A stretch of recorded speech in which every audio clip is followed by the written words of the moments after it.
What's up guys, this is ScherBR talking, welcome back to my channel. On today's video, I'll be making a full review for the Romancing Festival Sothis Banner that brings Sothis slash and shadow damage dealer with some party support, Primiera slash damage dealer that can do counter strategies for Remembrance, and Lyza that is a multi-hit attacker for blunt damage. Now let's start talking about Sothis. She has very good status, 102% endurance and 115% will, alongside 107% agility and 135% intelligence. Even has some good charisma, very good status distribution here. She increases damage for everyone by 30%, reduces damage taken for everyone by 30% too. That is something new compared to JP, that's also similar to Ray in global. On the start of a turn, she will recover HP for all surviving allies, and that will be around, I don't know, close to 400 right now. She then also grants all surviving allies by their present. When they land an attack, they will grant all other surviving allies an attack boost of very large effect. It's a 20% volley. They can only trigger it once, so 4 of your characters will increase the power of one another on general, so 4 boosts at least, and up to 8 depending on who is attacking first or later. Then she also allows a heat up of 10% to increase damage potential for the whole fight, max of 5 times, so a permanent 50% damage increase, and then all the other 20% that each one can give to others. Starts the fight with 14 BP and also gets extra 3 BP every turn, and also 1 damage block for 1 time on turn. Now, when she attacks, she also has 40% damage increase and reduces damage taken by 30%. So, well, allows everyone to reduce damage taken and still has at least 1 extra damage reduction passive to not receive much. And her damage will come from 40% on this one, alongside 70% total. Also, when activating skill number 3 called Vertical Green, it's a column attack that hits for Slash and Shadow 3 times with C power and 14 BP, that's why she starts with 14. After using this skill, that is also fast, you will then enter a charging stance that will allow you to activate the same skill again on the next turn. The good thing about this is that it allows you to enter a perfect cycle, since you also get another 2 BP. Look, 14 BP to use Vertical Green, and then you get a total of 6 BP per turn, 12 in 2 turns, 2 extra from the stance. So 3 hits of C power, it's a lot. It is stronger than most 4S power attacks, and is also made for the new challenge wells. Can also be used for boss fights, but you can see that she's lacking a chase attack when you think about the full damage potential. We'll be discussing this in a few. Besides Vertical Green, we also have Doki Doki Desert Making, that is a single target attack with just A power, but it will buff ScherBR Endurance, Intelligence, and Will by 25%. And also a defense boost that decreases damage taken by 25%, lasts for 2 turns.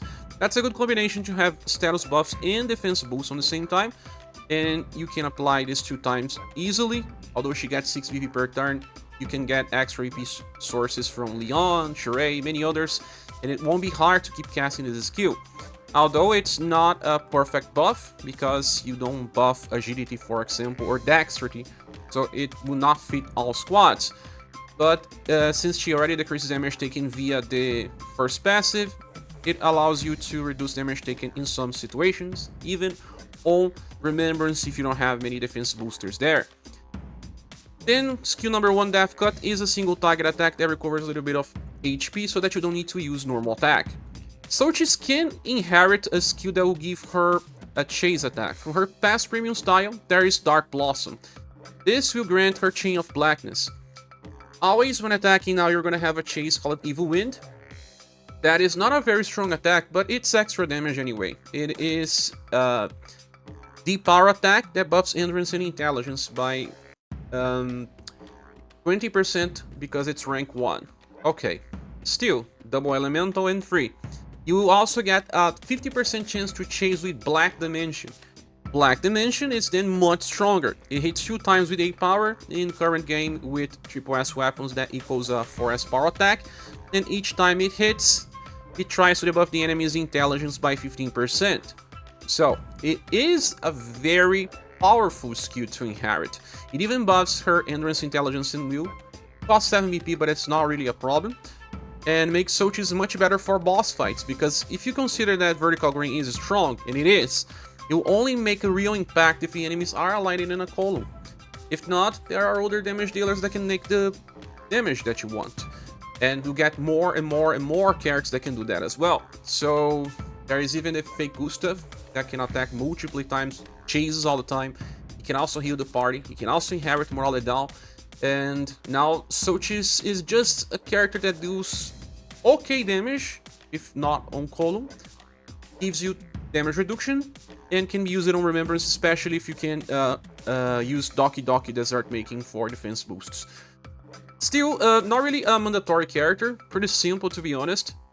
And if you don't have the premium style, you can still inherit Dark Wash Plus to use it as a buff break for some situations. We are getting many buff breakers recently. We even have Ray with buff break. We can use Rouge with Dark Wash, Rock Bouquet, Red Mage. Then there is also Barbara, but she's a little harder to use anyway. In my opinion, Sothis works. Sadly, it's not a real damage dealer or a really strong supporter. Just a little bit of everything. So I believe she deserves a 4 out of 5, but it's extremely skippable. The next character would then be Primiera. And she doesn't have such a good status distribution in my opinion. Although 114% for Endurance and Will is nice, they could be higher. 120% STR is also not really great. And 95 agility doesn't really matter. But she has insane charisma so that her self-healings will be very strong.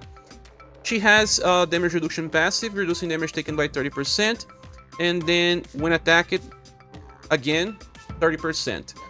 On the start of a turn, she enters Town Stance of medium effect, lasts for 4 turns and stacks. She always blocks the first hit, and then she also has Overhand Hands that will increase her overdrive damage by 30%, triggers 5 times for a total of 150 from turn 5 onwards. When attacking, she always chases with Giri Shoko Dash. That skill is triple S power, as you can see here, single target, and it applies defense down to an enemy. That will decrease the defenses of the enemy by 15%, lasts for 2 turns, and it can stack. It's not guard down, it's defense down. You can also apply Charm so that you can use this on Wuhan Remembrance fight. So a free triple S power chains is okay. Also, when activating Overdrive attack, she will apply a defense boost of medium effect. In this case, it should be just 15% according to JP, because it comes from a passive, but it stacks with any other source of defense boost for 2 turns. And will also recover all surviving allies HP by Small Effect. Small Effect, it's still probably around 1.4 thousand. To herself, it's gonna be even higher because of her high charisma anyway. And then on the start of a turn, she recovers BP by 2, so she's a 5 BP per turn character. She then also grants attack boost for everyone that increases their damage by 15%, including herself, and also another Overhand Hands to increase overdrive damage by 20%, triggers 3 times per battle for a total of 60. So her overdrive damage actually increases by 210%. She also gives 15 points of overdrive dodge to everyone, including herself, by the end of a turn. Damage increases by 20%. When landing a counter attack, damage increases by yet another 40%. So she's all about doing damage on overdrive. Without overdrive, her damage is limited, but she increases a little bit of the overdrive damage of everyone else's and gives OG. Not really enough for real hard challenges, guys. We have a lot of powerful units that do much more than that, but let's discuss the skills. Solid Axe is a single target slash and shadow attack that can give her guard up small for 2 turns, decreasing damage taken by 12%, does not stack, and also recovers her HP by around 400. It's something that you use when you don't have enough BP. Then the second one is a fast support skill that will enter an evasive stance. Yes, she will not take damage for that turn. And then a defense up of extreme effect. This will decrease damage taken for the whole fight by 30%. And then we'll also grant her this sweet counter that will be permanent in fight. Every turn she enters now a defensive counter stance. So direct attacks will be decreased, and she will counter direct attacks with Fall in Love X. That is a triple S power attack with just a slash. And then grants all surviving allies this end of turn OG Gouge small. That is the same thing from her passive. So if she counters, she gives 15 points of OG Gauge to everyone. That could be interesting, I believe, because it can charge Overdrive Gauge for everyone. Her damage is not that great, and it's just slash, not multi-elemental. But the skill also gives her a full OG Gauge for the next turn. Yeah, just that. Costs 9 BP, so she's going to use everything she has. She starts with 10 and then uses 9 and then gets 5. So on the next turn she only has 6. Meaning that unless you have other characters that will give her BP, she cannot even use skill 3. The third skill, Fall in Love X, is the same one that she uses as a counter.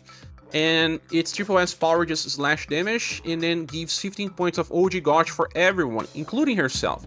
And that is something very interesting because we had a skill that was similar for Axis called Skydrive Plus. That is something that you find in Hard and many other characters as well. And it gives 15 points of OG Gauge to everyone but not the caster. So Primiera has the updated version of this skill, and that one is much better because look, when you are taunting, you're gonna get hit more often. That means that you also get 8 points of OG Gauge when you are hit. And then, if it's a direct attack, you're going to counter. The skill itself gives you 27 points of OG Gauge if you have enough EP to use it. That's quite a lot. So, if you get hit and then counter, that is 27 plus 8 plus 15. If you counter twice and you use the skill on the same turn, you already get into full overdrive while helping people to get into full overdrive as well. Not bad, it's just that I was expecting more, like more protection to the squad, since that 15% defense boost, even if it lasts for 2 turns, she will still take 1 turn to get into OG, and that will be every other turn. So her damage is not that high as well, even if she gets extra damage on overdrive. When she uses Fall in Love X, she will lose the stance. Some characters get into a stance for their counters, and in those situations, overdrive is repeated across the board. But it won't happen here. It just increases her Fall in Love X damage, and then she keeps countering. Okay, so if you haven't done Remembrance with Axes yet for the Megalith Dragon, Primiera can help. But I did it easily with Hawk, because Hawk has Militant Slash from Inheritance, and Hawk is a meta character that can use it in a lot of different situations. You can get Militant Slash from his premium style that can be selected from the free tickets of 4th anniversary. So it was enough for me. If it was not enough for you, Hawk doesn't need to be your counter. You can use someone else, and that someone else can be Primiera. She's the best counter specialist for Axis. He's better than Torpe. Torpe also uses Militant Slash, but I believe she's much better because she heals, she gives the defense boost, although Torpe has guard up for 3 turns. I don't think that he is as good. The good thing about Primiera is that she doesn't need Inheritance, she works as she is, with a strong chase attack and a good way to give OG points to everyone. Could be useful if you miss it out on the best tanks, but they are much better. Like, even Julian is still better than Primiera, because Julian has the best taunt, Julian has better damage overall, Julian can give Endurance and STR buffs to everyone, and Julian was outclassed already by Emperor. And if you got any of these characters for real challenges, they are much better than Primiera. And we are talking about Slash, and there are orders like Sirius that can give you much more, even though he also counters with Slash. So, Primiera is skippable, although not really bad. I'll say that she deserves at least a 3.5 out of 5 in the grading system. Now the last character will be Lyza, and she's a damage dealer. 134% agility is not the highest one, we already saw 140. 124% STR is okay, with Endurance being 100% and we 104. Nothing here is really crazy, but the status are at least good enough. She does have 40% damage reduction when all times, and then weak heat up that triggers 4 times per battle for 200% damage increase versus weak targets. She also has heat up that triggers 5 times per battle, and that is 20%, so a total of 300% on turn 5 onwards. She also self-buffs for STR and agility by 25% on start of turn, so she works pretty well on fights that the enemy does not buff break you. She starts the fight with 20 BP, and when landing attacks, she self-recovers, she gets 1 BP, a blunt attack boost that increases blunt damage by 45%, lasts for 2 turns and stack. Just to herself though, and will also self-buff for STR and agility by 15%. That is interesting, and will allow her to do even more damage, but she takes time to build and reach the full potential. Skill number 1 is free and is just so that you don't use a normal attack, the power single target. Second one is double punishing rush. It is crazy because it says punishing rush plus will be activated 2 times. And double punishing rush means you're going to try to get extra BP. The skill gets a 6 BP cost and it generates between 2, 4, 6 and 8. The average here will be a 5. 2 times 5 is 10. You are spending 6. Meaning that on the average you have a surplus of 4. But she also recovers 1 BP on each attack. That means that when you use this, you are going to recover at least 6 on average in a very long fight, thinking about the long run. So that's okay. But you actually want to use something else. Sonic Decoration, skill number 3, it's crazy. Before attacking, if the user agility or STR was increased, well, she buffs on the start of a turn. The only condition where this does not happen is if the enemy buff breaks you on the start of a turn. They can. Or if they use a buff break skill before she attacked. Then she will grant herself GSC full course. If the STR and agility were not increased, she will grant herself another GSC. Bolt lasts for 2 turns. What is this? A stance that generates a chase attack. We need to talk about Bolt here. We have DSC full course. DSC full course will then give you PDSC. PDSC, it's crazy. It is a full GSC. If you don't know, Lyza has a skill in her past style, and it was about 3 to 5 hits. Now it's permanent 5 hits with 8 power. Each attack will then grant 15% attack boost, so each new hit does more. 5 hits of 8 power is like one of the strongest skills in the game. So deals a lot of damage. And the funny thing is that Sonic Decoration by itself is just an E power attack. Because checks if you have buffed. You have, grants you the chase, then launches an E power attack, and that E power attack will then trigger the chase. So that you have attacked twice, and then you will have triggered the blunt attack boost twice. You will be buffing STR and agility twice, get 2 BP, heal twice. That's interesting because it allows her to do a lot of damage, but then, look, 17 BP for this, it's pretty costly. She is very, very hard to use. But the chase lasts for 2 turns, meaning that by the end of this, you can just use double punishing rush and try to get extra BP back. And because of that, double punishing rush will be followed by the GSC full course. So it's 3 attacks. 3 attacks means that you're gonna trigger all of these 3 times. Very useful, but she may still need a lot of BP batteries. But let's talk about the case where she does not have an STR or agility buff. She gets another GSC that gives her a chase with just DSC, the normal one from her past style that hits with 5 times, not a 5-time guarantee. Doesn't really affect all that much, but 3 hits of 8 power is not as strong as 5 hits.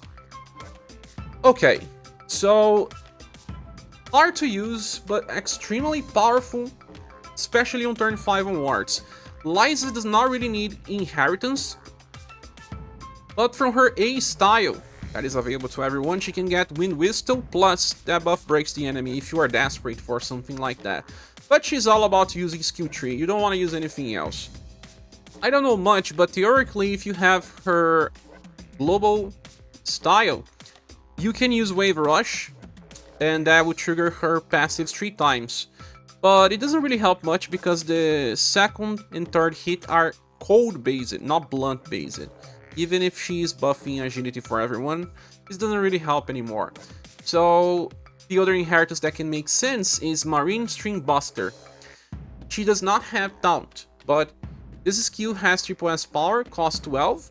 She enters an evasive counter stance, and then she counters with Dragon Turn. We can even open this tile to talk more about that.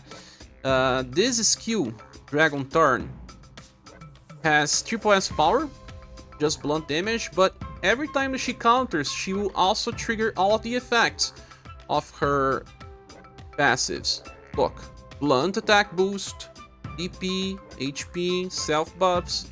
So nice. She can be your main counter for Megalith Dragon. If you haven't got Coppelia, that was one of the best ones as well. Lyza is very useful if you have her last style with Marine String Buster. But overall, Lyza is hard to use. She's blunt based and full blunt, meaning that it's even harder to build a squad around her. Doesn't have any secondary element, and if you already have Tatiana for blunt, she is easier to use and uses a weapon type that is harder to feel for Remembrance. In Marts, although not being on the top of the game right now, will always get more styles, so this banner does not offer too much value to say that Lyza is as impactful. Still, if you like Lyza, you can try the character and see how much damage she can do by use of Sonic Decoration twice in a row. Imagine, one hit of A power and then 2 chases with 5 hits of A power. But remember, we have Goddess that is also not so hard to use, and she can also get a lot of chases that can be stored and do a lot. She can even inherit blunt damage as well.